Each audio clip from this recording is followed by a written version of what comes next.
Seja BTG+. Baixe o app e transforme seus gastos em investimentos.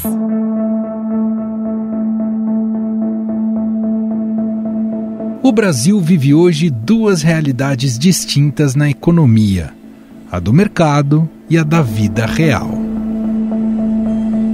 Dá para dizer, inclusive, que são dois Brasis de percepções e vivências diferentes. O avanço da vacinação, o avanço dos protocolos e o próprio aprendizado de como se proteger durante a pandemia estão protegendo um pouco mais a economia. É possível que nós estejamos crescendo realmente a taxas bem maiores.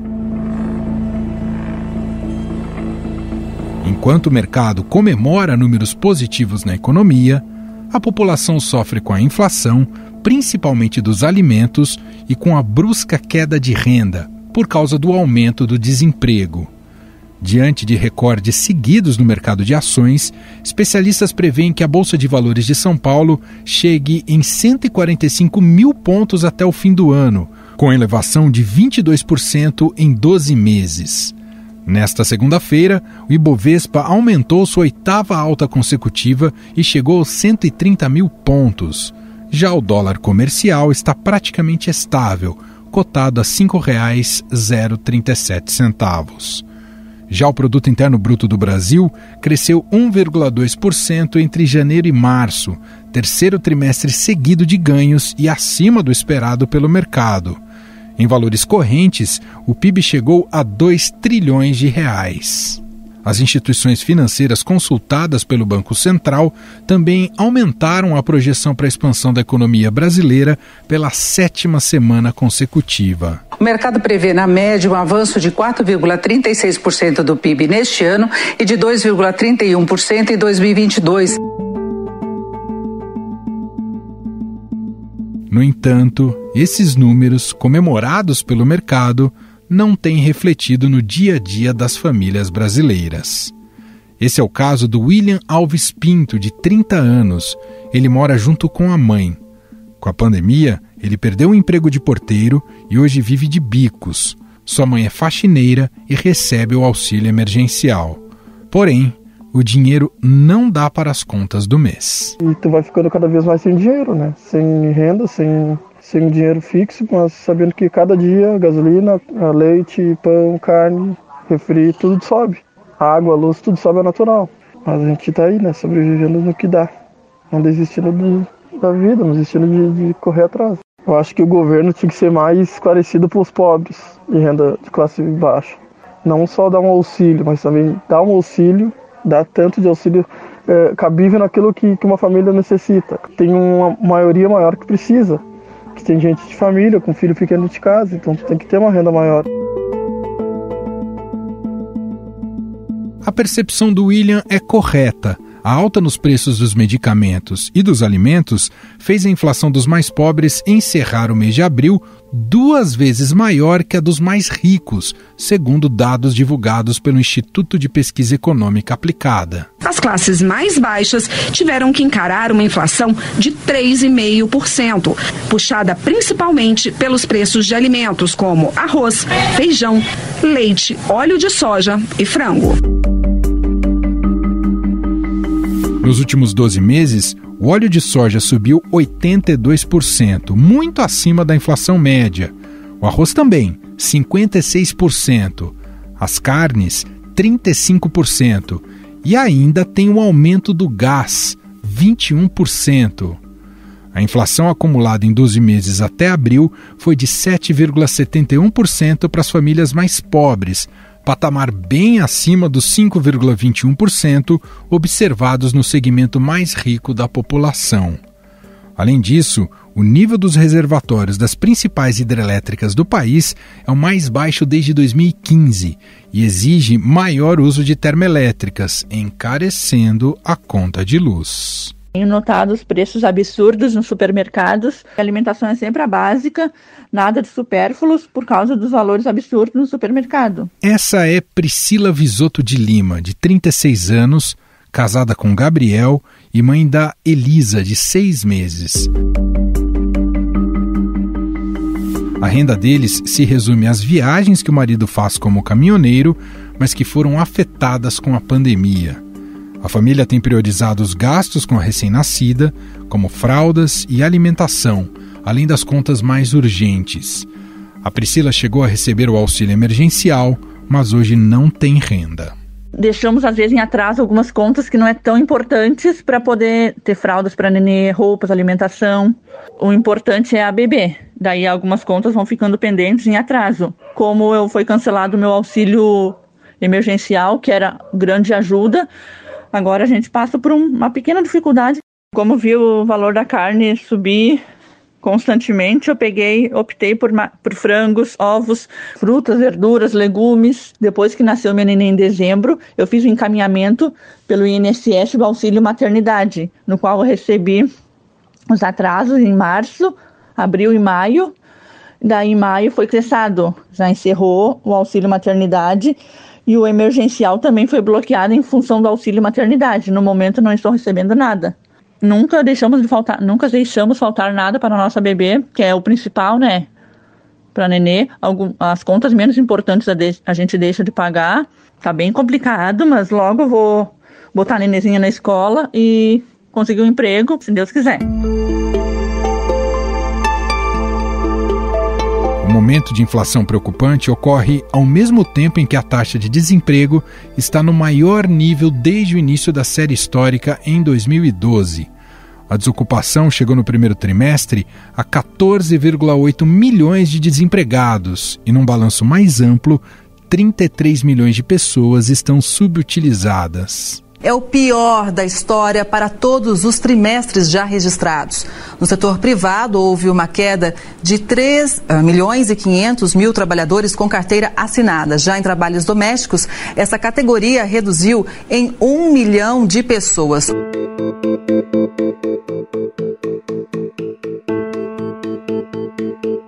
Como já mostramos aqui no Estadão Notícias, essa soma de inflação mais o desemprego é explosiva para a população.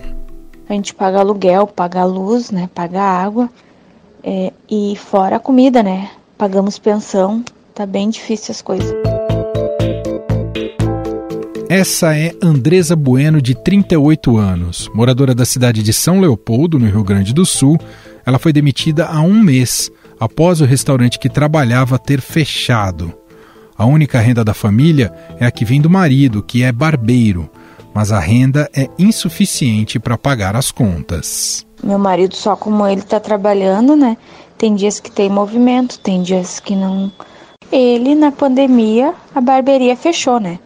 Daí eu continuei trabalhando com redução de salário e horário, né?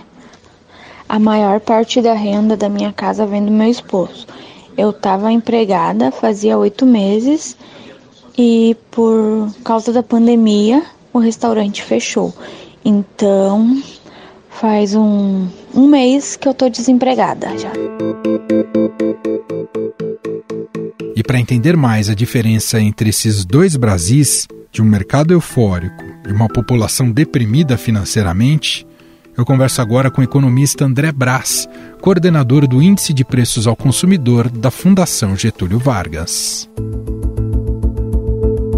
Tudo bem, André? Seja muito bem-vindo aqui ao nosso programa. Muito obrigado, Emanuel.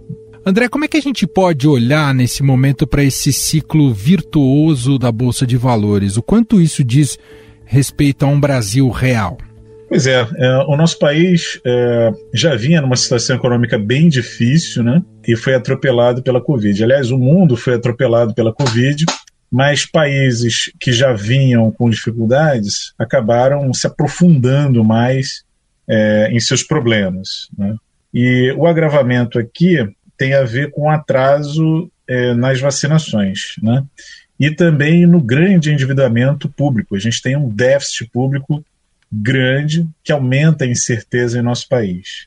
Essas incertezas, tanto por parte da vacinação, que segue muito lenta, quanto também a dívida pública, né, e ao crescimento dela, é que sustentam aí uma parte dessa desvalorização cambial que a nossa moeda acumulou, especialmente no ano passado. E isso não foi bom para a gente, né? O Brasil pobre sofreu muito, porque boa parte da despesa do Brasil mais humilde tem a ver com alimentos. E os alimentos foram os vilões da inflação no ano passado, né? Responderam por 60% da inflação de 2020. E é uma inflação que pegou a parte da população que é menos favorecida no sentido de renda e que também foi mais afetada pelo desemprego.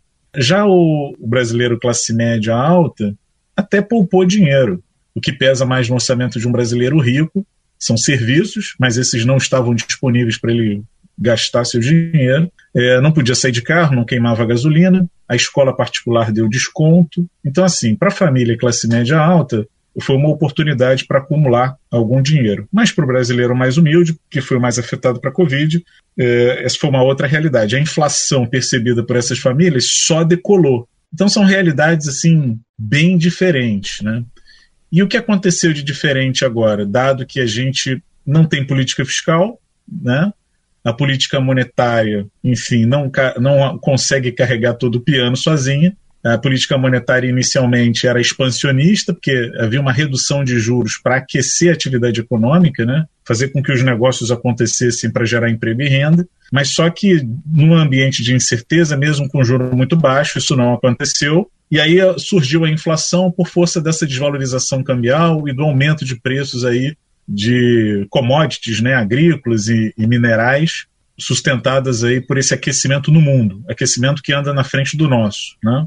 E aí começaram a subir a taxa de juros, né? De 2%, ela já agora vai para 3,5%, com chances de fechar o ano em torno de 5,5%, 6%, a depender aí do que virá pela frente, né? E isso vem estabilizando um pouco as desvalorizações cambiais, né? Melhora a desvalorização, né? Pelo menos faz com que a nossa moeda se valorize um pouquinho, o que é bom, porque, de certa forma, as desvalorizações impactam na inflação e também a Bolsa reage positivamente, né? Mas isso tudo ainda num cenário muito frágil. Frágil pela Covid, frágil pelo endividamento público e frágil também porque a gente está aumentando o juro num período em que a gente também está querendo que a nossa economia se recupere. A gente vê o mundo aquecendo mais rapidamente que o Brasil e isso vem mexendo com preços internacionais de insumos que a nossa indústria demanda. Então, margens que já foram muito comprometidas estão sendo ainda mais comprometidas nesse momento. A gente vê um país rico, mas com uma taxa de câmbio que nos coloca numa situação privilegiada para a balança comercial. Então o Brasil acaba exportando como nunca nesse momento, como se o Brasil fosse uma grande vitrine em promoção, né? A questão da crise hídrica que encarece essa energia não se limita só ao encarecimento da energia, né? A mesma falta de chuva afeta a agricultura, que é um braço forte do PIB brasileiro, e afeta também a pecuária. E a gente já viu para onde foi o preço da carne nos últimos 12 meses, né? Então eu diria que a gente pode comemorar sim, vamos comemorar os bons momentos, mas sem perder de vista aí os nossos desafios, esses percalços, né, que vão aparecendo pelo caminho. A gente pode dizer, André, que por enquanto, acompanhando essas notícias de recorde atrás de recorde na Bolsa de Valores no Brasil, dia a dia, que isso é uma festa passageira e para poucos? Olha, eu arrisco que sim, porque aqui no Brasil a gente não tem um esforço muito grande de educação financeira. Então, quando você fala na Bolsa de Valores, todo mundo vê como um risco que ninguém quer tomar. Mas eu diria que o brasileiro é mais conservador em seus investimentos pela falta de conhecimento de como funciona o mercado financeiro. Primeiro, não é obrigado a botar o dinheiro todo, é um investimento que se faz aos poucos, é melhor tomar risco quando você ainda é jovem, né? A idade é um fator relevante, porque se você levar um tombo, perder alguma coisa, você tem a vida ainda para recuperar, mas resta um pouco mais de cultura. E eu acho que isso tem melhorado aí nos últimos anos. Eu ouvi falar e participei de alguns projetos de educação financeira que chamam a atenção para a Bolsa, que tentam desmistificar. Quanto mais informação você tem sobre como funciona a Bolsa, menos conservador você acaba se tornando e aí acaba passando para um investidor moderado, quem sabe até agressivo. André, você nos apresentou um quadro de muitos desafios, né? Um quadro bastante desafiador em termos de política econômica para o país.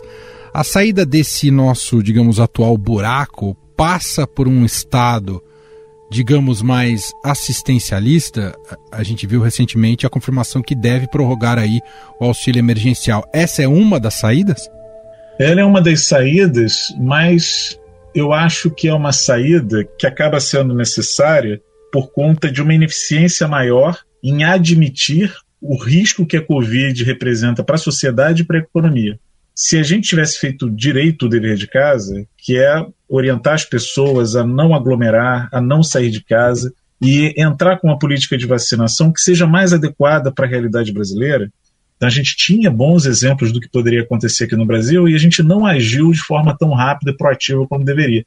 Então aí você prorroga a necessidade agora de ter um Estado mais assistencialista, dele ser assistencialista quando ele não pode ser. Uhum. E ele acaba não fazendo um bom trabalho assistencial, porque o que ele concede à sociedade é muito pouco. Tem que ser visto como uma assistência mesmo, não como uma solução do problema. Mas é muito pouco frente ao que outras economias aí fizeram, né? Então, como a gente realmente não tem dinheiro para gastar, a gente tem que ser proativo, né? Eu quero o menor impacto desse mal, dessa pandemia na minha economia. O que eu preciso fazer? Isola, usa máscara, álcool gel e vacina. E quem eu vou vacinar? Quem vai continuar fazendo a máquina funcionar, né? Tudo bem, tem os idosos que são mais frágeis e se contraírem, o risco de morte é muito grande. Tudo bem, mas vamos trabalhar as duas frentes. Quem se expõe no mercado de trabalho e também quem é idoso, né? Mas se a gente demora muito a tomar essas atitudes, não entende isso como um problema, como uma pandemia, e sim como uma gripe trivial, realmente a gente chega nesse fundo de poço. André, uma última pergunta. O empobrecimento, claro que agora a pandemia agravou boa parte dos nossos problemas econômicos, né, como você bem descreveu aqui pra gente, mas o nosso empobrecimento, a gente pode dizer que não é um fenômeno tão recente assim. Em termos de política econômica, o Brasil já vem errando a alguns governos, André? Eu diria que sim, claro. A gente não pode empurrar a conta toda num governo só. Essa questão do ajuste das contas públicas não é de hoje, é um assunto recorrente. E é grave porque a política fiscal ela é tão necessária quanto a política monetária. Se você tivesse uma política fiscal expansionista, mas eu não estou falando de voucher assistencial, não. Eu estou falando de um Estado com capacidade de investir em infraestrutura e de convidar o setor privado para entrar com ele nesses investimentos como parceiro. Eu vou duplicar uma estrada, vou revitalizar um porto, vou construir uma nova hidrelétrica. Esses projetos, que têm longa maturidade, né, e tal, a iniciativa privada para entrar é complicado. Você precisa do investimento público. E o setor privado vai como parceiro. E essa parceria que é fundamental, porque isso gera um poder multiplicador fenomenal para a economia, porque você começa a gerar emprego e renda para vários trabalhadores que vão no entorno daquela atividade, daquele investimento em infra que você está fazendo. Mas o que a gente tem hoje é um Estado pobre. Então o que ele tem que fazer é apertar o cinto, mas quando ele aperta o cinto, ele joga essa tarefa de aquecer a atividade econômica nas costas do setor privado. Aí eu vou lá e abaixo os juros, desvalorizo o real. Então você gera uma série de desequilíbrios, né? Que depois ficam complexos, principalmente num momento como esse, agravado aí pela Covid, de serem resolvidos. Então, a gente tem que reconhecer essas fragilidades e tentar encaminhá-las de uma vez por todas, né? Isso é uma coisa que vai passando de governo para governo, né? Mas aí a gente tem que saber escolher os nossos representantes, não só pela popularidade deles, mas pela capacidade que eles têm de entender e mobilizar, né, o governo para resolvê-los de uma vez por todas. Só assim a gente vai conseguir crescer a taxas mais robustas, né? Muito bom. Nós ouvimos aqui o economista André Brás, ele é coordenador do Índice de Preços ao Consumidor da Fundação Getúlio Vargas. André, mais uma vez, muito obrigado aqui pela participação com o nosso programa, a nossa reportagem. Grande abraço para você e até uma próxima. Obrigado, Emanuel. Um abraço para você e para os ouvintes também. Até uma próxima.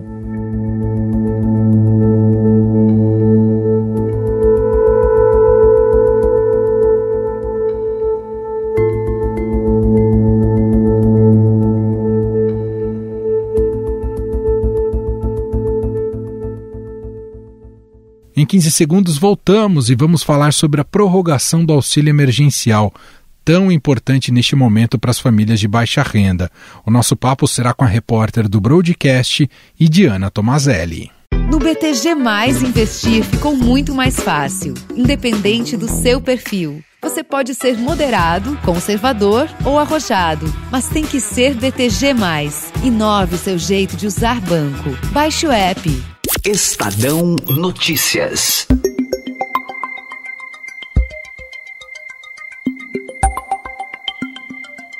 Uma das soluções para equilibrar esses dois Brasis que falamos no bloco anterior seria a manutenção do auxílio emergencial. O ministro da Economia, Paulo Guedes, disse que possivelmente o governo vai renová-lo por mais 2 ou 3 meses. Com isso, a ajuda voltada aos mais vulneráveis durante a pandemia será estendida até setembro. Hoje, o auxílio contempla cerca de 39 milhões de brasileiros. Ao mesmo tempo, o governo vem desenhando o substituto do Bolsa Família.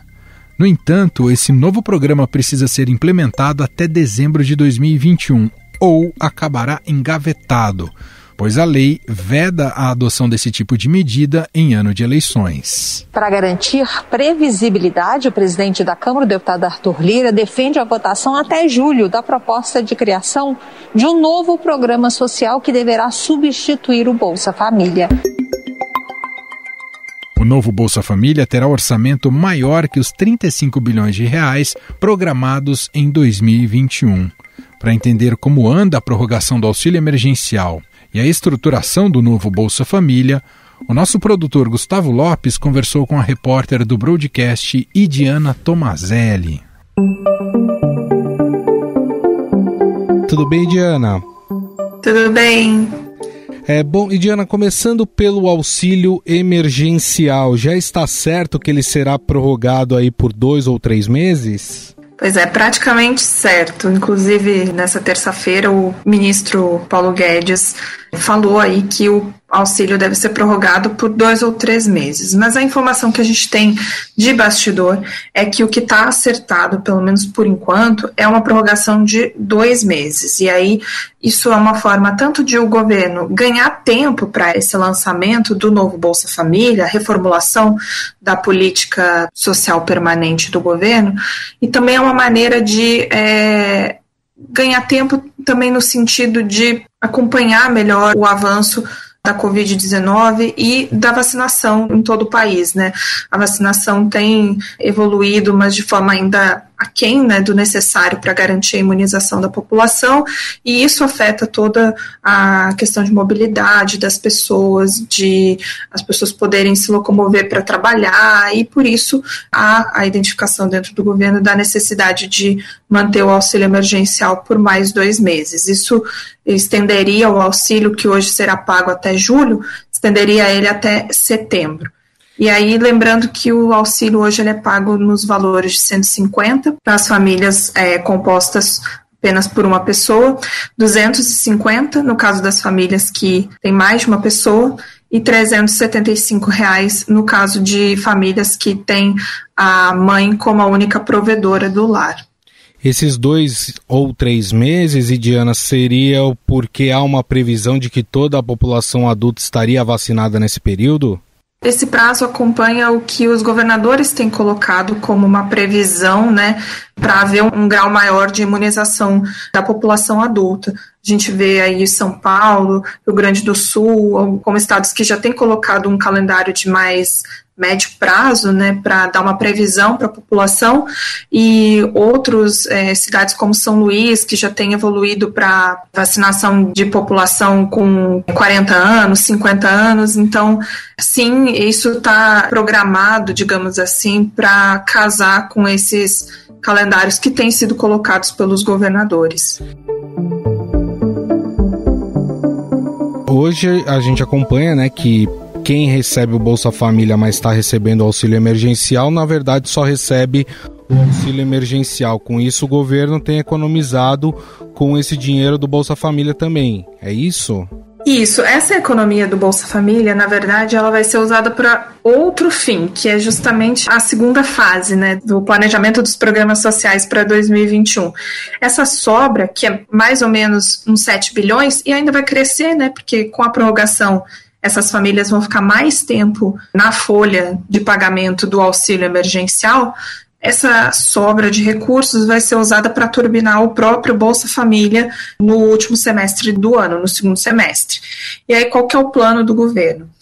Além de reajustar os benefícios, até no fim de abril, o presidente Jair Bolsonaro sinalizou ali que queria pagar pelo menos uma média de R$250 para as famílias, e hoje elas ganham cerca de 192, vai ter uma reestruturação dos benefícios do Bolsa, que pode inclusive mudar de nome, né? A gente vai ter bolsas por mérito no âmbito escolar, no âmbito esportivo, vai ter um voucher para auxiliar no pagamento de creches para primeira infância. Então vai ter uma reformulação bem ampla, vai ter um reajuste também naquele corte de renda que é a referência para decidir se a família tem ou não direito a receber o Bolsa Família.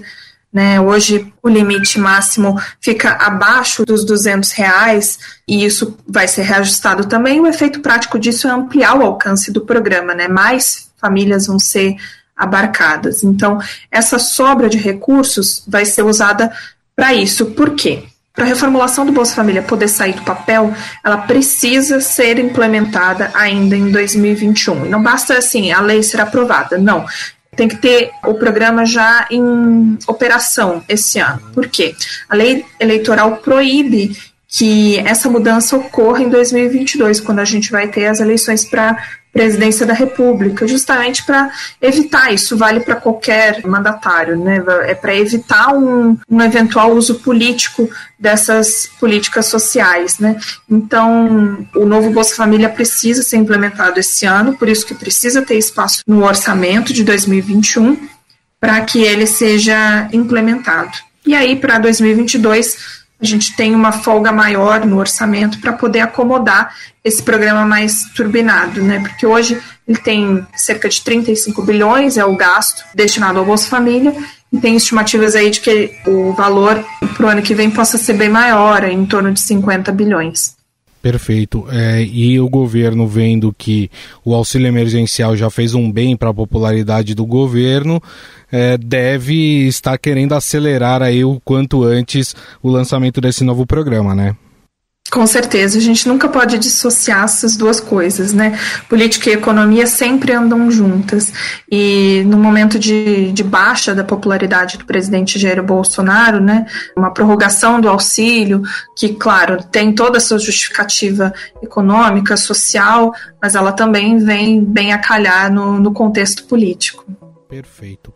Bom, nós conversamos com a repórter do Broadcast em Brasília, Diana Tomazelli. Nós falamos sobre a prorrogação do auxílio emergencial e também o novo Bolsa Família. Diana, queria agradecer mais uma vez a sua companhia, né, e o seu espaço cedido para a gente. Muito obrigado, viu, mais uma vez. Eu que agradeço. Bom conversar com vocês.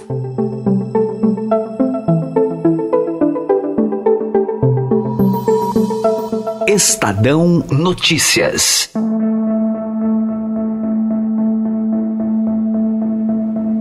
E este foi o Estadão Notícias de hoje, quarta-feira, 9 de junho de 2021. A apresentação foi minha, Emanuel Bonfim. Na produção e edição, Gustavo Lopes, Júlia Corá, Ana Paula Niederauer, Jefferson Perleberg e Thaisa Medeiros. A montagem é de Moacir Biasi. E o diretor de jornalismo do Grupo Estado, João Fábio Caminoto. Escreva pra gente no podcast @estadão.com. Um abraço para você e até mais.